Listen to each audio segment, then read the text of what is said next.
नमस्कार, मी Deepak Sarnobat, assistant professor in English.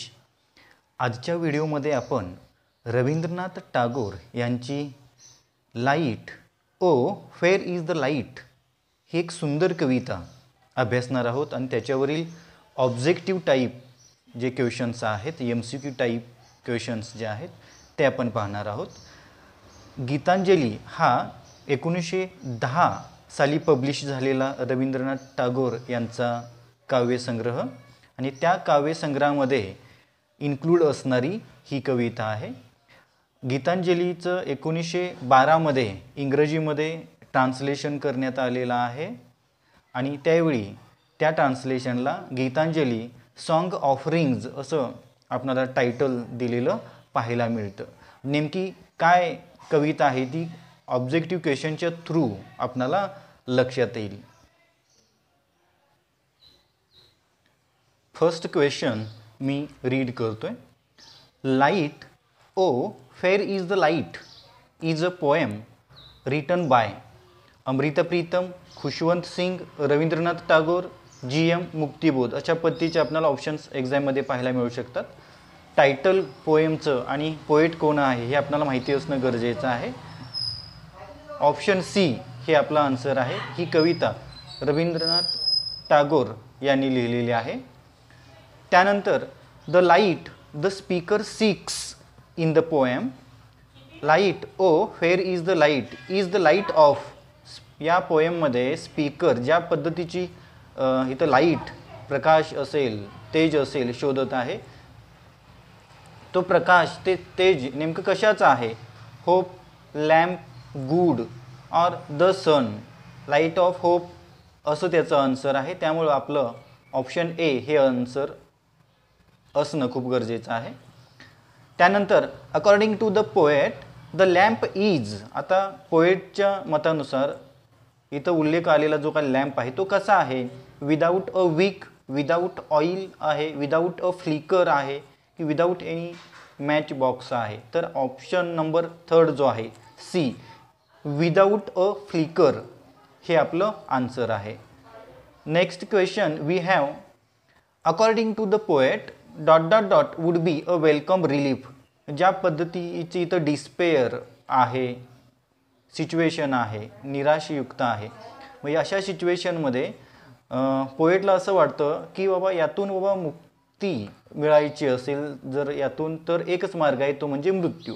याच्यापेक्षा मृत्यू परवडला असं म्हणायचं आहे. त्यामुळे option A death would be a welcome relief.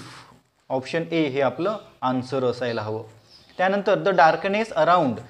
या ठिकाणी स्पीकरनं जो काही रात्रीचं नाईट सिच्युएशन कन्सिडर केलेले आहे, विजा आहेत, पाऊस आहे आणि त्यामध्ये कुठेतरी नैराश्य असणारं सगळं सिच्युएशन आपल्यासमोर मांडण्यात आलेलं आहे.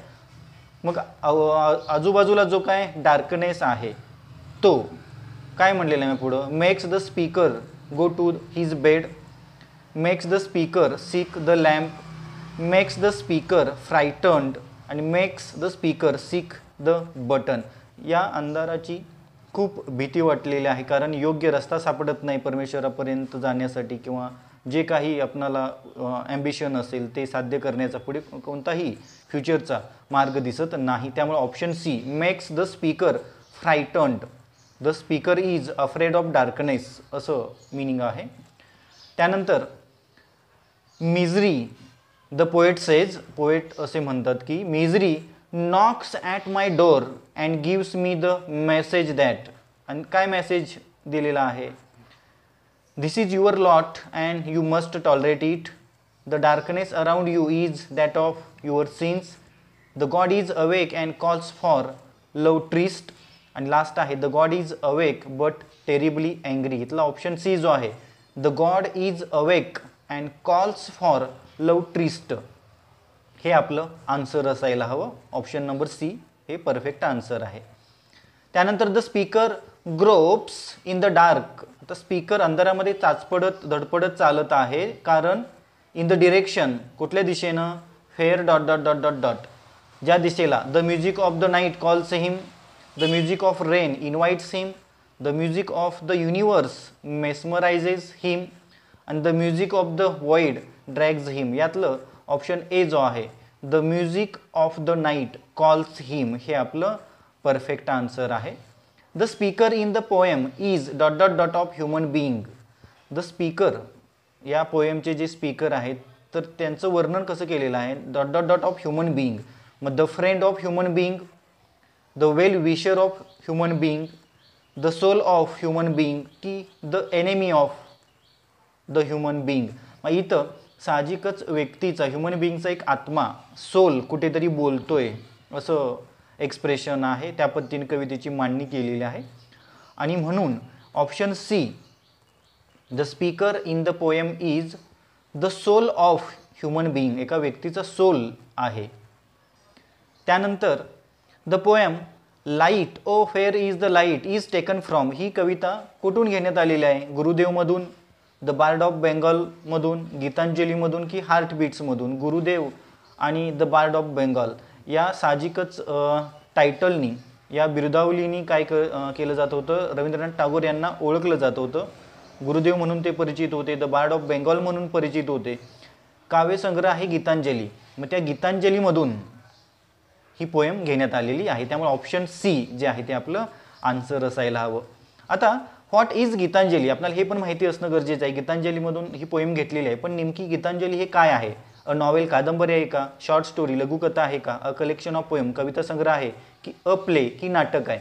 तर साहजिकच option C a collection of play, collection of poems, कविता संग्रह आहे, जो 1910 साली पब्लिश झालेला होता. हे पण माहिती असणं गरजेचं आहे. नेक्स्ट क्वेश्चन आपण त्या संदर्भाने घेतलेला आहे. Gitanjali a collection of poems was published in, हा जो पोएमचा जो काही संग्रह आहे, कलेक्शन आहे, ते केव्हा प्रकाशित झालं ओरिजिनली. ऑप्शन जो बी आहे 1910 हे आपलं आन्सर असायला हवं. म्हणजे हे इयर आपण विसरता कामा नये गीतांजलीच्या बाबतीत. त्यानंतर नेक्स्ट क्वेश्चन मी रीड करतो. The heart of the speaker is in a state of, स्पीकरचं जे मन आहे, हृदय आहे, ते कोणत्या अवस्थेत आहे नेमकं, हॅपीनेसच्या, आनंदी आहे का, चीअरफुलनेस, उत्साही, अँगर, राग आहे की डिस्पेअर, निराशा आहे. तर ऑप्शन डी जे आहे in a state of despair, निराशेच्या सिच्युएशनमध्ये, अवस्थेमध्ये आहे. त्यानंतर the despair of the speaker has been expressed through the metaphor of, आता स्पीकर जे आहे त्यांची जी निराशा आहे, नैराश्य आहे, उदासीनता आहे, ती कवितेमध्ये एक्सप्रेस करण्यात आलेली आहे. कोणत्या पद्धतीचं रूपक वापरून, द मेटॅफर ऑफ, कशा पद्धतीनं इथं सिम्बॉल्स आपल्याला वापरलेले आहेत. अ विंटर मॉर्निंग, कवितेमध्ये विंटर मॉर्निंग आलेली आहे काही नाही. अँड अपकमिंग समर, येणारा साहजिकच उन्हाळा नाही. अ डार्क नाईट, काळोखी रात्र. अ पेनफुल इव्हनिंग, आणि कुठेतरी वेदनादायी संध्याकाळ. तर option C a dark night, the metaphor of dark night हे आपलं आन्सर असायला हवं. कारण या कवितेमध्ये रात्रीची सिच्युएशन, ती नैराश्य, पाऊस, विजांचा कडकडाट आणि अवतीभोवती जाण्यासाठी कोणतंही डिरेक्शन नाही आहे, अशा सिच्युएशनमध्ये या आत्म्याला खूप सारे प्रश्न पडतात की नेमकं आपलं अस्तित्व नेमकं हे काय आहे, याच्यापेक्षा मृत्यू परवडला असता, त्यामुळं पुढे काही दिसत नाही आहे. ऑप्शन सी नंतर the god calls the speaker to a dot dot dot, इथं गॉड म्हणलेलं आहे, स्पीकरला कॉल केलेला आहे, गॉडनी बोलवलेलं आहे. कुठे, कशासाठी, to a love tryst heaven, हेवनला बोलवले का, गार्डनमध्ये बोलवले की ब्रिजवरती बोलवलेला आहे. तर ऑप्शन ए जो आहे तो लव ट्रिस्ट हे आपलं आन्सर असायला हवं. त्यानंतर लास्ट क्वेश्चन आपल्यासमोर मी तो रीड करतोय. रवींद्रनाथ टागोर ट्रान्सलेटेड गीतांजली, रवींद्रनाथ टागोर यांनी गीतांजलीचं ट्रान्सलेशन केलेलं आहे into prose poems in English. Originally 1910 साली हा काव्यसंग्रह प्रकाशित झालेला होता बेंगॉलीमध्ये, आणि त्यानंतर 1912 साली प्रोज पोएम्स इन इंग्लिश, इंग्रजीमध्ये प्रोज पोएम्सच्या थ्रू काय केलेलं आहे, गीतांजलीचं ट्रान्सलेशन केलेलं आहे ॲज डॉट डॉट डॉट. मग गीतांजली नेचर पोएम्स असं ट्रान्सलेशन केलं आहे का, Gitanjali song of rings, Gitanjali new beginning आणि गीतांजली पीस ऑफ माइंड. तर ऑप्शन बी जो आहे गीतांजली सॉन्ग ऑफ रिंग्स अशा पद्धतीचं इंग्रजी ट्रान्सलेशन त्यांनी 1912 साली केलेलं आहे. अशा पद्धतीनं light O fair is the light ही रवींद्रनाथ टागोर यांची गीतांजलीमध्ये प्रकाशित झालेली पोएम आणि त्या पोएमवरील काही ऑब्जेक्टिव्ह क्वेश्चन्स अँड आन्सर्स आपण पाहिलेले आहेत. या बरोबरच आपण रवींद्रनाथ टागोर यांची दुसरी एक कविता अभ्यासलेली आहे, त्याच्यावरचे देखील ऑब्जेक्टिव्ह क्वेश्चन्स आपण पाहिलेले आहेत. तो देखील व्हिडिओ आपण बनवलेला आहे. फेन माय प्ले वॉज विथ दी ती एक सुंदर कविता आहे. साहजिकच या व्हिडिओच्या डिस्क्रिप्शन बॉक्समध्ये मी ती लिंक अवेलेबल करून देतोय, ती देखील पाहिली नसेल तर आवर्जून पहा. थँक्यू.